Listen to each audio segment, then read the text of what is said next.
Rate के बारे में बताएंगे। रेट का ये अलर्ट और लॉकआउट का क्या सिस्टम है, ये किस तरह से आप इसको इसका इंडिकेशन आप पहचान सकते समझ सकते हैं। तो चलिए बताते हैं इसके बारे में। अगर आपका रेड लाइट 1 बार ब्लिंक कर रहा है, 1 बार फ्लैश कर रहा है, तो इसका मतलब है आपका हाई टेम्परेचर हुआ है आपका सिस्टम ने, और वाइंडिंग उसका हाई टेम्परेचर हुआ है। और वो भी कि कितना हुआ है वो भी मैं बता रहा हूँ आपको। 4.5 किलो ओम्स, 4.5 किलो ओम्स। अगर आपका उससे ज़्यादा वाइंडिंग टेम्परेचर हीट हुआ है, ये जो पीटीसी का जो थर्मिस्टर वायर है, ये रेड वाला, यही आपको वो वाइंडिंग टेम्परेचर डिटेक्ट करता है। ये पीटीसी का जो वायर है ये रेड वाला, ये डिटेक्ट करेगा वाइंडिंग टेम्परेचर कंप्रेसर मोटर का। तो इसमें अगर 4.5 किलो ओम से ज़्यादा अगर रेजिस्टेंट आ गया तो आपको ये लॉकआउट में भेज देगा। लॉकआउट में नहीं भेजेगा, आपको ये अलर्ट करेगा कि आपका वाइंडिंग हाई हो जा रहा है। तो ये अलर्ट करेगा आपको वाइंडिंग आपका हाई जा रहा है। और ये ऑटो रीसेट होता है। ऑटो रीसेट होने के लिए इसको क्या है कि अगर 30 मिनट आपका ये प्रॉब्लम सॉल्व हो गया, अगर वाइंडिंग उसका लो हो गया, वाइंडिंग 2.7 आ गया, 4.5 किलो ओम्स गया था, लेकिन उसके बाद जब ये आपको इंडिकेशन दिया, उसके बाद आधे घंटे के अंदर में 30 मिनट के अंदर में अगर आपका रेजिस्टेंट लो हो गया वाइंडिंग का, अगर वाइंडिंग थोड़ा सा ठंडा हो गया वाइंडिंग टेम्परेचर, तो ये ऑटो रीसेट हो जाएगा। आपको मैनुअल रीसेट करने की ज़रूरत नहीं है, ऑटो रीसेट हो जाएगा। 2.7 किलो ओम्स जैसे इसका आएगा रेजिस्टेंट, ये ऑटो रीसेट हो जाएगा।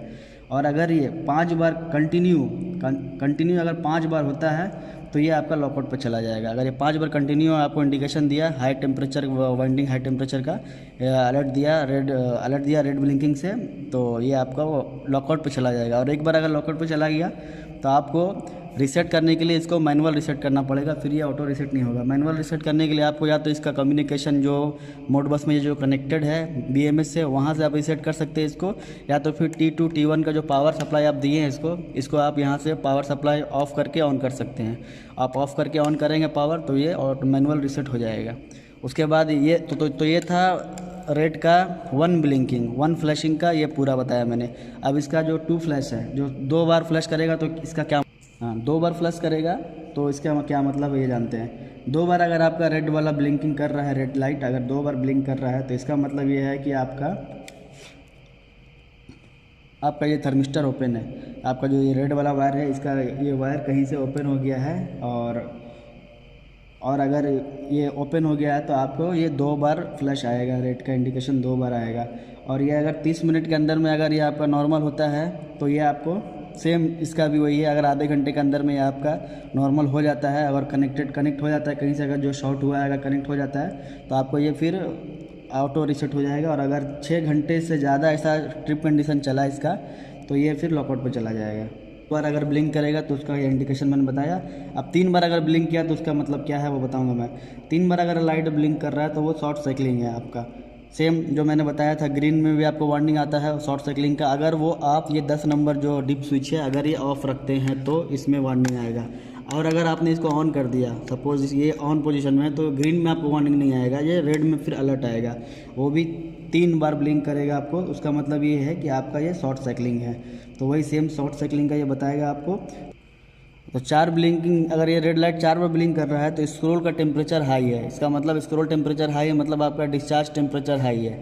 जो आपका कंप्रेसर चल रहा है उसमें जो डिस्चार्ज प्रेशर है वो हाई है, तो वो आपको देखना पड़ेगा डिस्चार्ज प्रेशर हाई क्यों है। और जैसा इसका एनटीसी का जो काम जैसे मैंने बताया कि एनटीसी जब आपका टेम्परेचर हाई होगा तो इसका रेजिस्टेंस घट जाएगा, तो जितना हाई जाएगा उतना इसका रेजिस्टेंस घटेगा। तो इसका एक सेट पॉइंट है जो 2.4 किलो ओम्स है, ठीक है। अगर 2.4 किलो ओम से नीचे गया तो मतलब जितना नीचे जा रहा है उतना आपका डिस्चार्ज बढ़ रहा है। तो इसके लिए अगर नीचे गया तो वो ये आपको अलर्ट भेजेगा और ये आपका ट्रिप कराएगा, सिस्टम को ट्रिप कराएगा। 2.4 किलो ओम से जैसे ही नीचे इसका रेजिस्टेंस जाएगा ये ट्रिप कराएगा। उसके बाद जैसे ही वापस आपका ये 5.1 किलो ओम्स में आएगा रेजिस्टेंस, तो ये आपको ऑटो रीसेट करेगा। अगर आपका रेजिस्टेंस वापस आया तो 4 बार जैसे ही आपको अलार्म आया, इंडिकेशन आया, 4 बार लॉकआउट में आपका जैसे ही गया ये सिस्टम मॉड्यूल, तो उसके बाद ये सीधा लॉकआउट में चला जाएगा। जैसे ही 4 बार आपका ये ट्रिप कंडीशन में गया, उसके बाद 24 घंटे के अंदर में 4 बार अगर हुआ ये, तो ये आपको सीधा लॉकआउट में जाएगा। लॉकआउट में गया तो आपको फिर मैनुअल रीसेट करना है,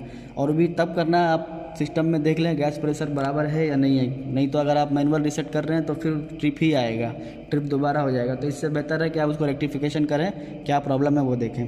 तो चलिए इसका 5वां देखते हैं। 5वां इंडिकेशन इसका कुछ भी नहीं है, फ्यूचर यूज़ के लिए रखा गया है। इसका 6ठा इंडिकेशन देखेंगे। 6 बार अगर ये ब्लिंक करता है तो 6 बार ब्लिंक कर रहा था, उसका मतलब ये है कि ये मिसिंग फेस है आपका। जो ये लाइन 1 लाइन 2 लाइन 3 आ रहा है, इसमें फेस मिसिंग है, कोई सा भी फेस मिसिंग है तो इसमें मिसिंग फेस रहेगा। ये ऑटो रीसेट खुद ब खुद हो जाता है। अगर फेस बराबर अगर आपका आ गया तो 5 मिनट में ये ऑटो रीसेट हो जाएगा। अगर 10 बार कंटिन्यूस यही हो रहा है तो ये फिर लॉकआउट में चला जाएगा। उसके बाद देखते हैं 7 बार अगर ये ब्लिंक कर रहा तो क्या है। 7 बार अगर ब्लिंक कर रहा तो ये रिवर्स फेस है।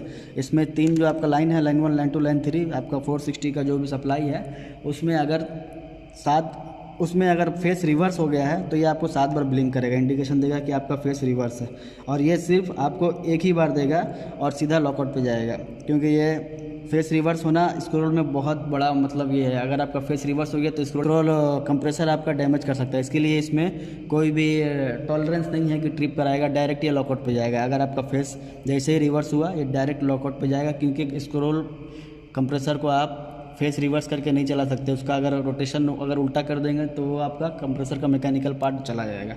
तो इसके लिए स्क्रोल कंप्रेसर का प्रोटेक्शन है। जैसे ही एक बार भी आपका हुआ अगर ये ऐसा फेस रिवर्स तो डायरेक्टली लॉकआउट पे है। तो इसको अगर आप मैनुअल रीसेट करें तो सोच समझ के करें। 7 बार अगर ये आपका रेड इंडिकेशन दे रहा है, आपका कोड 7 बार फ्लैश कर रहा है रेड लाइट, तो आप सोच समझ के कभी भी करें इसको कभी भी भूल से ही मैनुअल रीसेट नहीं करें। आप फेस रिवर्स देख लें, उसको ठीक कर लें, रेक्टिफाई कर लें, उसके बाद देखें। 8 बार अगर ये ब्लिंक करता है तो 8 बार का भी फ्यूचर यूज़ में रखा गया है, 8 बार का भी कोई यूज़ नहीं है। तो फ्रेंड्स ये था पूरा मैंने जो आपको बताया, ये कोपलैंड का इमर्सन मोटर प्रोटेक्टर मॉड्यूल था, इसके बारे में मैंने बताया आपको। तो आज के लिए बस इतना ही। और अगर कोई क्वेश्चन है तो आप ज़रूर पूछें हमसे इसके बारे में। अगर कुछ कहीं पे कुछ कमी है, कुछ समझ में आपको नहीं आ रहा तो आप पूछ सकते हैं, हम इसका आंसर ज़रूर करेंगे इंशाल्लाह। Okay, thank you.